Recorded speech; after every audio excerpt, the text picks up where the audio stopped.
destaque, até importante que nós tenhamos o delegado Palumbo com a gente para refletir sobre essa determinação da Justiça Federal que mandou suspender vídeos produzidos por policiais na plataforma de vídeo YouTube. Essa determinação mira principalmente os podcasts em que agentes de segurança pública relatam histórias de ocorrências em que se envolveram ao longo da carreira. Essa ação civil pública foi movida pelo Ministério Público Federal e a Defensoria Pública da União, que alegam querer evitar a disseminação de discursos de ódio. A Justiça não pediu a exclusão definitiva desse tipo de conteúdo para assegurar a liberdade de expressão, mas alegou que tomou a decisão para assegurar os direitos humanos. Meus amigos comentaristas, vou pedir licença para começar essa rodada com o delegado Palumbo, que eu tenho certeza que o delegado já participou de algum podcast desse tipo, conhece policiais que participaram. O que a gente precisa se atentar em relação a essa determinação, que não se trata da exclusão, né? É uma suspensão, acho que os vídeos estão sendo monitorados, investigados, enfim. Vários policiais participam desses podcasts e eles relatam, né, os apuros, as situações em que eles passaram, ou eles explicam determinada operação, enfim, mas eles usam aqueles jargões de policial, né? O que é preciso considerar em relação a essa determinação que pede a suspensão desses vídeos dos policiais nos podcasts, delegado Palumbo? Eu fico me perguntando, né, um promotor que estuda tanto, vira promotor federal e está preocupado com o policial tá falando no podcast. Se ele cometer algum crime lá, ele vai responder por isso. Agora, você não pode punir todos. Eu participei de dezenas, centenas de podcasts policiais. Aliás, vou participar uma semana que vem aí em Brasília com um desses aí que eles colocaram na lista. Você perguntou, você vai? Eu falei, vou, claro que eu vou. E quando a gente vai lá, isso gera curiosidade do povo. Muitas pessoas gostam da polícia, milhares de pessoas gostam da polícia e quer saber como que é uma ocorrência, como que é uma troca de tiro, como que é você se deparar com abuso aí de cidadão que não respeita a polícia. E aí o policial que extrapola, que fala alguma bobagem, vai responder por isso, como aconteceu aqui em São Paulo. Um capitão da Polícia Militar que falou um monte de bobagem e está respondendo por isso. Cada um é responsável pela sua fala. Agora, você privar o policial ou privar esses podcasts policiais de falar, beira um absurdo. É tão absurdo quanto querer proibir militares de não participar das eleições. Antes de passar para o Beraldo, mas qual foi a bobagem que o policial falou no podcast? Ele falou que tinha ameaçado uma mulher grávida. Isso é repugnante, absurdo. Daí foi punido por isso. Quem mandou falar essa besteira, ou melhor, quem mandou fazer isso daí? Então, o policial ele é responsável por suas palavras. Quando eu vou num podcast, eu penso 10 vezes antes de falar qualquer coisa. Agora, tem alguns que não pensam. E aí acabam enfiando-se em problemas com a corregedoria por causa das palavras malditas. Pois é, são vídeos extraídos desses podcasts, os policiais relatam os episódios, os apuros que passaram, situações, abordagens. Agora, Beraldo, teve um procurador que falou em exaltação da violência policial para justificar a suspensão desses vídeos. Pois é, tem dois aspectos que eu gostaria de tratar. Primeiro, a questão da liberdade de expressão. Não há nada que eu conheça que diga que a liberdade para um policial se expressar tem que ser menor do que a liberdade de qualquer outra pessoa se expressar. Então, a gente tem aqui uma segregação dentro da sociedade em que tem pessoas que acreditam que policiais têm menos direitos à liberdade de expressão do que outras pessoas. Esse é o primeiro ponto. O segundo aspecto é que nós temos no Brasil uma construção, isso não é de uma hora para outra, isso é um processo de construção que transformou o policial no malfeitor. O policial ele é inimigo do cidadão, ele é inimigo da sociedade, conforme cobertura de parte da imprensa e também posicionamento do Ministério Público e do Judiciário, que assume que o policial é aquela figura que está sempre oprimindo o pobre coitado que é abordado. Então, a audiência de custódia é o quê? É um instrumento de proteção do preso contra a força policial. a câmera, diferente dos Estados Unidos, em que a câmera corporal, a câmera dos veículos policiais, elas captam imagens que depois são utilizadas para enaltecer o trabalho da polícia, que é exercido com vigor na proteção da sociedade. No Brasil, não. No Brasil, a câmera é para vigiar o policial. Afinal de contas, o policial oprime a sociedade. O policial usa a sua arma, o seu cacetete, qualquer outra coisa que tenha, para abusar da sua autoridade e colocar os pobres coitados do cidadão, que às vezes cometeu só um delitozinho, tadinho, colocar este policial na condição de fragilidade. Na época das UPPs no Rio de Janeiro, o Mota vai lembrar bem disso. O que foi a UPP? O UPP foi um projeto do governo do Estado, que eu tenho inúmeras críticas em relação a isso, mas eles, assim, a polícia recuperava a autoridade dentro da comunidade, né? As comunidades dominadas por tráfico de drogas em geral, naquele momento, o Estado perdia soberania em cima, controle em cima daquele território, então a polícia ia lá e tomava conta de novo daquele território. E aí havia uma sensação de segurança na cidade, né, um clima positivo em relação a esse tema por causa das UPPs. Até que um dia,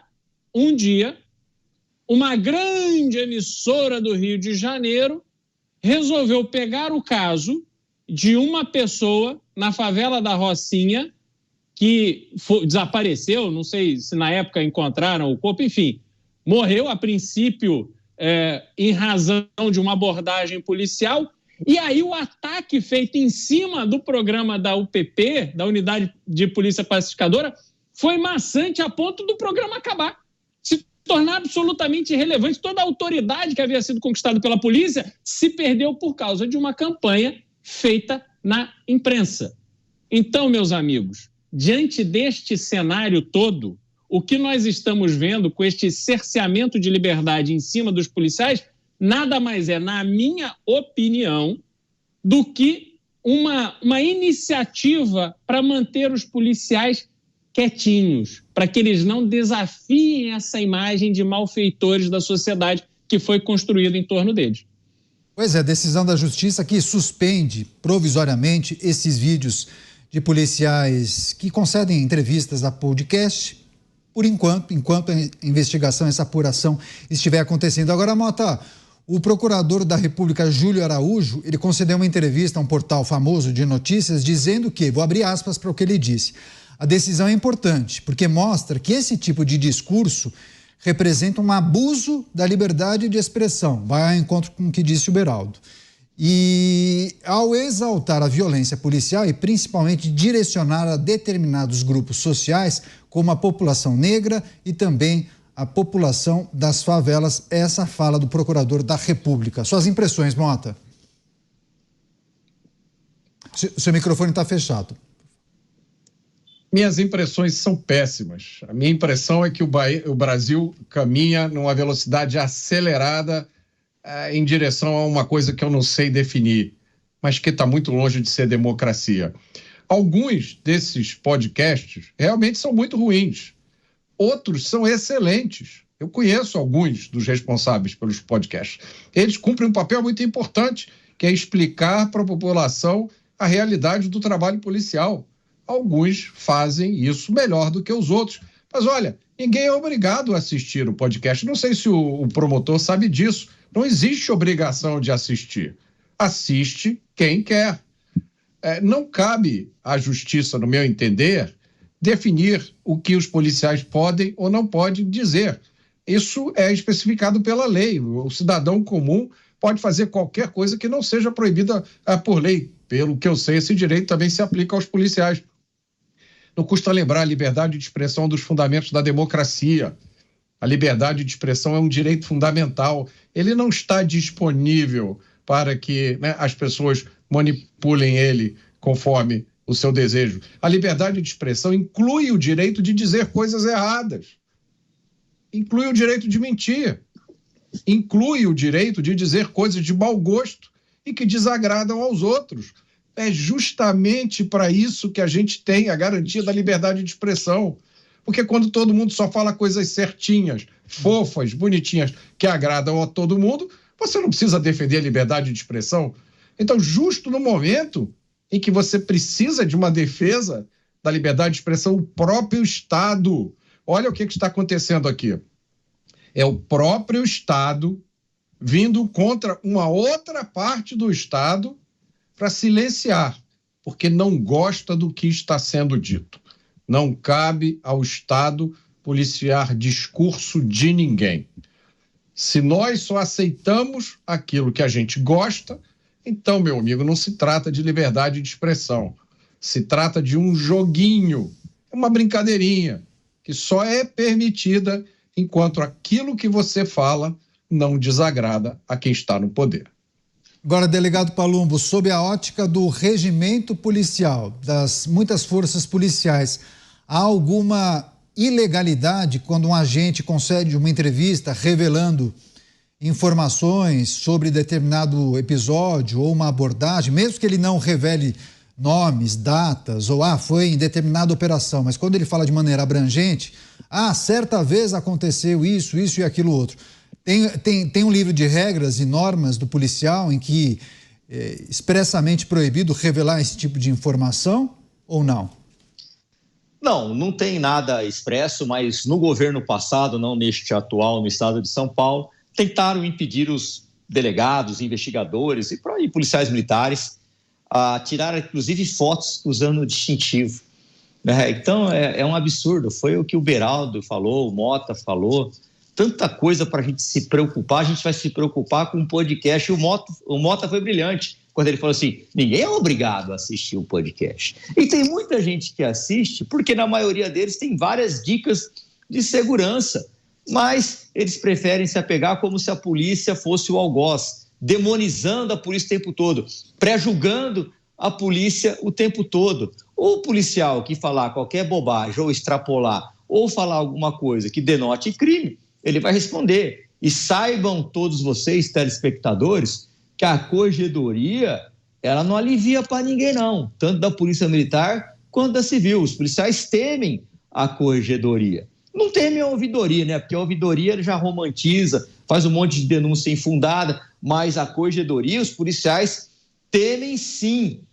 Eles têm medo da corregedoria. Então, ali, a maioria vai e presta um serviço para a população, que é de informação.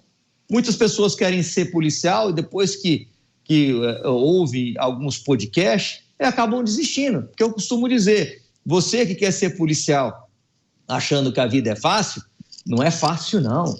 É muito difícil ser policial no Brasil. É muito difícil mesmo. Haja aí esse exemplo que a gente está vendo agora. Por que impedir os policiais? Promotores vão em podcast, desembargadores vão em podcast, políticos vão em podcast.